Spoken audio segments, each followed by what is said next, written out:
Are you looking to buy a horse property in New Hampshire for the first time but aren't sure what the process looks like or where to start?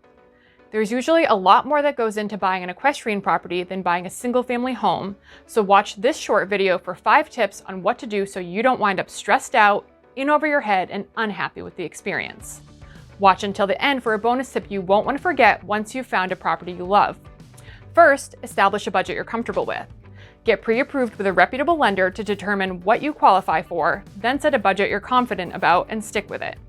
Remember, aside from down payment, you'll also have closing and inspection costs. And don't forget to factor in all the other expenses of owning a horse property over time, like maintenance and updates of the home, arenas, paddocks, fences, and farm equipment, and monthly costs like hay, feed, and bedding, plus electricity, heat, and more. Simultaneously, it's important to hire the right team to help guide you through the process.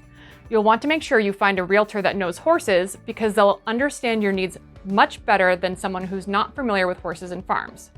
A realtor with horse knowledge is more likely to understand why drainage is important, what constitutes safe footing, manure removal, hay storage, and so on. Next, when examining a property, it's important to consider the proximity and access to amenities like a large animal vet, farrier, and feed and supply stores, plus how close you are to trails, main roads, and neighbors. Moving on, if you found a property that seems like a good fit, set up an appointment at the local permitting department to talk about allowed use of the property.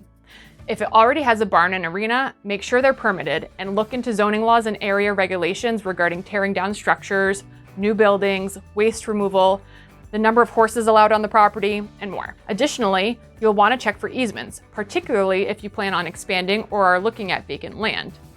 These easements could include driveways, road and utilities, underground communication, and recreational trails. As for my bonus tip, once you've found a property you love, make sure when conducting the primary home inspection to also have the barn and stables inspected. This will likely have higher upfront fees, but skipping it could prove to be much more costly later. Now that you have an idea on how to go about purchasing your first equestrian property, check out my next video, What to Look For When Buying Horse Property. In it, I go over tips on, you guessed it, some top items to look for when searching for your ideal horse property, so that your horses are all you have to be concerned about throughout the process. If you didn't watch my last video, Questions to Ask When Buying a Horse Property, you'll definitely want to go back and watch that. And if you have questions about anything real estate related in New Hampshire, reach out. I'm here to help.